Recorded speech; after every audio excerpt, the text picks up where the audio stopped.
tell you a tale of two neighborhoods.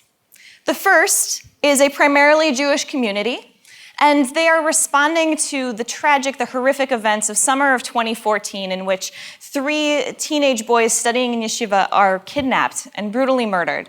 And this community felt the repercussions of this act of terror deeply.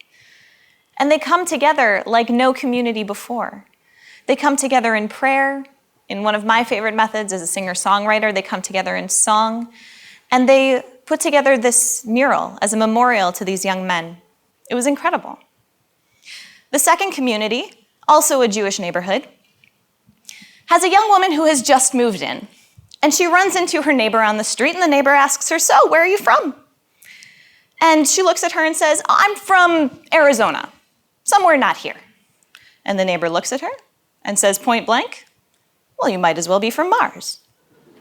And that was the last thing she said, and the last conversation those two ever had. And the punchline is, you got it, this is the same neighborhood. And it could be any neighborhood. How many of us have had this experience where our Jewish communities are so skilled and so capable of coming together in moments of tragedy and heartache and challenge and difficulty, and yet we fail, often miserably, at those little interactions, those little interpersonal moments that are the building blocks of our lives? It's a discrepancy at best and hypocrisy at worst to say that we try to build a connection for American Jews, a Jewish state that is halfway around the world in her darkest moments, and yet we can't connect to the Jew down the street. Coming together in times of tragedy is important and natural, and we shouldn't lose that. But at the same time, it's no basis for building a sense of identity and peoplehood. These moments are fleeting, they're feeble, hopefully. And they force us to define ourselves from the outside in, based on what other people's actions have us do and respond to. What would it look like if we flipped that model intentionally, and if we really developed this interchange between the inner and the outer, and consciously built a sense of identity and peoplehood from the inside out? I believe that the Torah actually has a mitzvah ingrained inside of it already that can help us do just that. It's something called Ahavat Yisrael, which means love of the people, Israel, love of your fellow Jew. And I have to be honest, this is a mitzvah that does not sit so well with me. My modern sensibilities grate against the idea of devoting a particular kind of love to a little tribe. It feels elitist, it feels outdated, it feels ethnocentric. And I don't think I'm alone in saying this. At the same time, experience and learning and being a part of the most glorious parts of the Jewish community has led me to believe that actually Ahavat Yisrael is one of the most important things that we can develop within ourselves and within our communities, and that we should be teaching in Jewish education, and even more so in Israel education, that Ahavat Yisrael needs to be the foundation for all of our learning in these areas. This idea of Ahavat Yisrael comes from a line in the Torah, a line in Leviticus, Ve'ahavta l'reacha kamocha. You shall love your neighbor as yourself. So the classical commentators come in and they say, first of all, how remarkable that we are commanded, Ve'ahavta, we are commanded to love. And they go on, as they are wont to do, and say, who is this reacha? Who is this neighbor of ours that we're supposed to love? And in their context and in their time, they say, well, it's your fellow Jew. Makes perfect sense for where they are. Today, the situation is far more diverse, far more complicated. We have neighbors of all types. And so we're left with what can be an uneasy tension, but what I believe can be a very healthy one, between this sense of particularism, drawn from our tradition, drawn from the Torah, and universalist values. It turns out that while we often see these two sides at odds with one another, that actually particularism is very much the foundation, paradoxically, of universalism. Let's take an example, the golden rule. right? The gold standard of what it means to be a mensch, of what it means to be a decent human being operating in this world. The golden rule wasn't always a universal value. It wasn't until it showed up in its particularist, slightly varied forms in no less than 8 religions and cultures, including Judaism, Christianity, Islam, Buddhism, and Zoroastrianism, and the list goes on. It's not until these kinds of values are nurtured in their own settings that we can look laterally across and say, yes, this is something we agree on. This is what it means to be a good human being. And so particularism isn't necessarily at odds with universalism. It's a necessary component. In order to partake of all of the wonderful things that this beautifully diverse world has to offer, you need to have people invested in those particular cultures. Universalism otherwise becomes uniformity. And that's boring. And it's dangerous. So I don't think it's such a bad thing, necessarily, to devote ourselves to love. Love is one of those things where the more you give it away, the more suddenly there is to give. But I actually think there's a deeper-seated notion that lies at the heart of mine and others' discomfort with this idea of Ahavat Yisrael. And it is that when we come together in times of tragedy, in times of heartache, in times of difficulty, it's about showing strength and unity. When we come together in love, it's very different. It's not about the traditional kind of strength, but it's about showing vulnerability. It's about bearing our souls. It's about opening up to our fears and our anxieties, and it is terrifying. But it turns out that vulnerability is actually the essence. Vulnerability is a necessary component of building resilience. According to the work of scholars like Brené Brown and others, vulnerability is the core component to people who have become nimble and successful and able to take any challenge that life throws at them. These folks who can open themselves up and address those fears and anxieties and see them in others and use them as a point of connection are those who live the fullest, most meaningful, and richest lives. Ahavat Yisrael is this kind of vulnerability on the level of an entire people, on a global scale. Let's think for a moment about this phrase, Ahavat Yisrael. And I love Hebrew roots, so you'll have to bear with me for a moment. But the word ahava comes from the Hebrew word hav, which means to give, the essence of love, giving of yourself.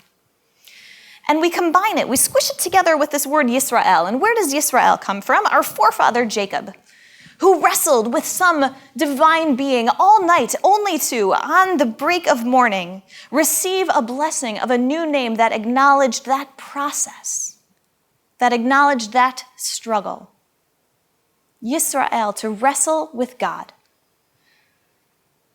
Ahavat Yisrael is vulnerability. Ahavat Yisrael is giving of your struggle.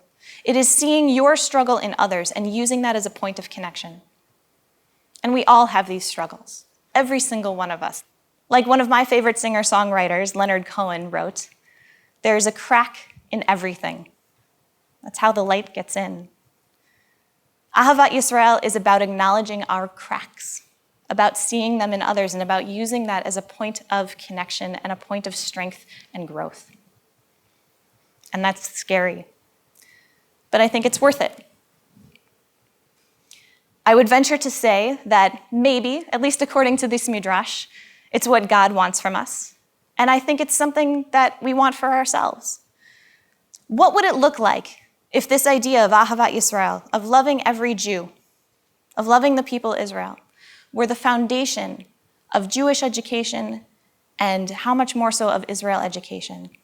What if we started with the premise that we're expected to love one another? And it's hard. I work in the Jewish community. We are not easy people to love.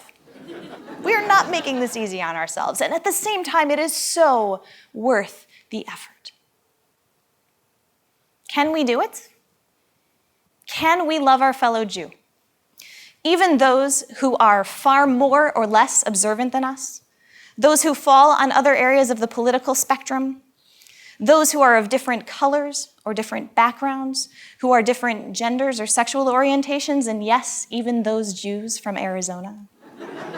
Can we love them? And what would it look like if this were the basis of our sense of identity and our sense of peoplehood and our attachment to not only the Jewish people, but the Jewish state? I think it would radically transform the way that we approach Jewish and Israel education, and I think it's totally worth it.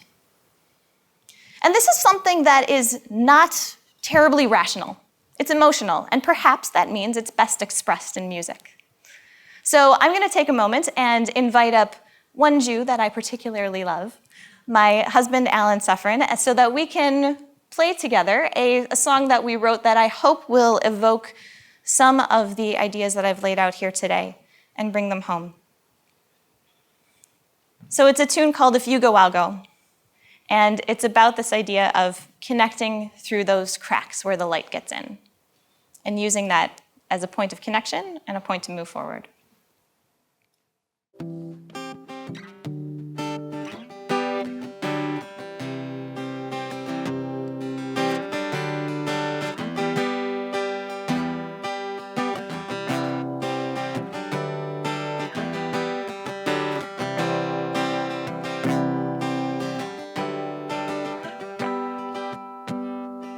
Starting over with my people now, the winds of change have blown. Am I ready to be part of what I'm feeling in my bones? I don't want to fight the fight if I have to walk alone. I look to you, you to me.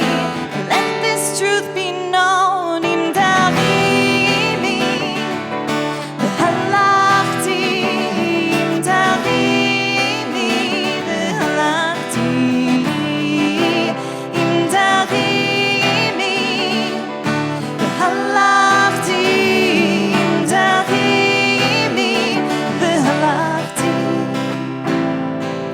For the wrongs I may have done you, for these sins I do atone.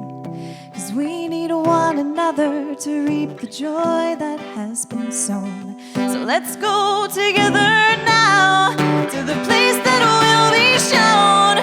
'Cause we're both made out of iron and we don't need any stone. Tarimi, halachti, tarimi, halachti,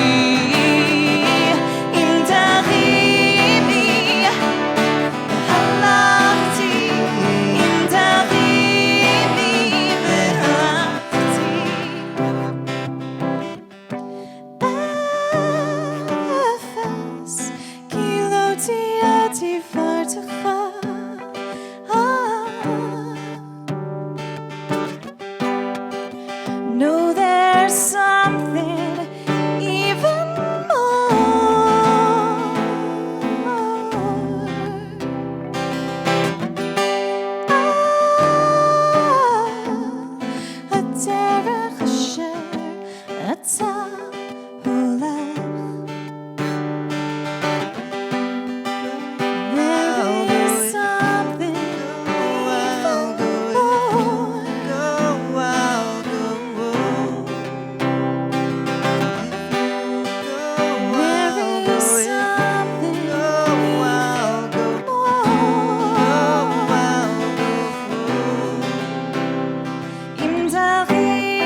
Thanks for watching Eli Talks. Click through or subscribe to the Eli Talks channel for more inspired Jewish ideas.